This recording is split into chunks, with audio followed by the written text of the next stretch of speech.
नमस्कार साथीहरू, यो बारेमा चाहिँ मलाई भिडियो बनाउन मन थिएन, तर यतिसम्म भ्रम फैलियो र फैलाइयो। भ्रम मात्रै होइन, घृणा नै फैलिन थालिसकेपछि अब चाहिँ यो बारेमा केही न केही चाहिँ बोल्नै पर्छ कि भन्ने लागेर यो भिडियो बनाउँदैछु। आज विषय हो यो क्लिप हो। यो क्लिप हेर्नुस् एकपटक। अमेरिकी सेनाले नेपालमा सेना दिवसको दिनमा प्रस्तुति दिँदैछ।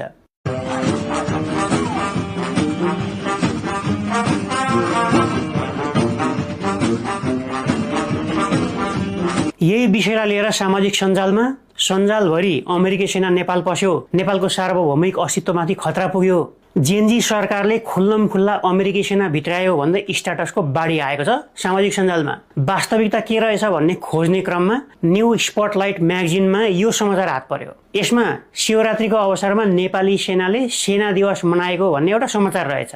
यहाँ देख्न सक्नुहुन्छ ओरिजिनली यो समाचारमा राखिएका फोटोहरू कुनै पनि यहाँ लोड भएका छैनन्। यो पेजमा पेज नै गडबडी भएको हो कि फोटो हटाइएका हुन्, त्यो पत्ता लगाउनको लागि यहाँ भएको फोटोको लिङ्क कपी गरेर फोटो मात्रै लोड गरेर हेरौँ एकपटक। फोफो नट फाउन्ड भन्यो, अर्थात् फोटोहरू त्यहाँबाट हटिसकेका छन्। धेरैलाई थाहा नहुन सक्छ, इन्टरनेटमा एकपटक आइसकेको सामग्री, फोटो, भिडियो त्यो हट्दैन। आउनुहोस् त्यसलाई वेब आर्काइभमा गएर निकालेर हेरौँ त्यो फोटो के रहेछ। पख्नुस् त ए यो त नेपाली सेना जस्तो त देखिँदैन त। को हो यो? ठेट नेपालीमा भन्ने हो भने पश्चिमाको सेना राष्ट्रपतिका हातबाट केही कुरा ग्रहण गर्दै रहेछन् यो फोटोमा। अनि त्यही पेजमा यो अर्को पनि फोटो छ, तर त्यो फोटो त्यहाँ लोड हुँदैन। यसलाई पनि कपी गरेर ब्राउजरमा हाल्दाखेरि फोओफो नट फाउन्ड भन्छ, अर्थात् यो फोटो पनि हटिसकेको छ। अब त्यसलाई पनि वेब आर्काइभमा गएर निकाल्दाखेरि के देखिन्छ? ए यस्तो पो आयो त, यस्तो पनि नेपाली सेनाको मान्छे हो त। नेपाली सेना जस्तो त देखिँदैन। ठेट नेपालीमा फेरि पनि पश्चिमा सेनाको मान्छे रहेछ, राष्ट्रपतिको हातबाट केही ग्रहण गर्दैछ यहाँ पनि। अब यो समाचारमा अर्को एउटा कुरा याद गर्नुभयो कि भएन? समाचार निस्केको डेट हेर्नुहोस् त कहिले हो? 2024 को मार्च 8, अर्थात् अहिलेको भन्दा 2 वर्ष अगाडिको फोटो रहेछ। यो 2 वर्ष अगाडिको समाचार रहेछ।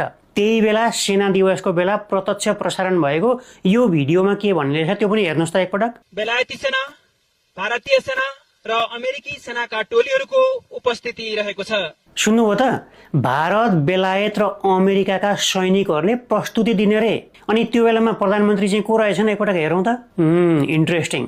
महान नेता प्रचण्ड प्रधानमन्त्री भएको बेलामा रहेछ त्यो। अनि त्यो सरकारमा अरू को थिए त भनेर हेर्दाखेरि माओवादी, एमाले, रासोपा, नेकपा समाजवादी लगायतका दलहरू। अनि त्यसको 1 वर्ष पछाडि 2025 को मार्चमा अथवा त्यही दिनमा सेना दिवसकै उपलक्ष्यमा भएको अर्को प्रत्यक्ष प्रसारणको भिडियो यहाँ देखाउँदैछु। यहाँ पनि सुन्नुहोस् के भनिँदैछ।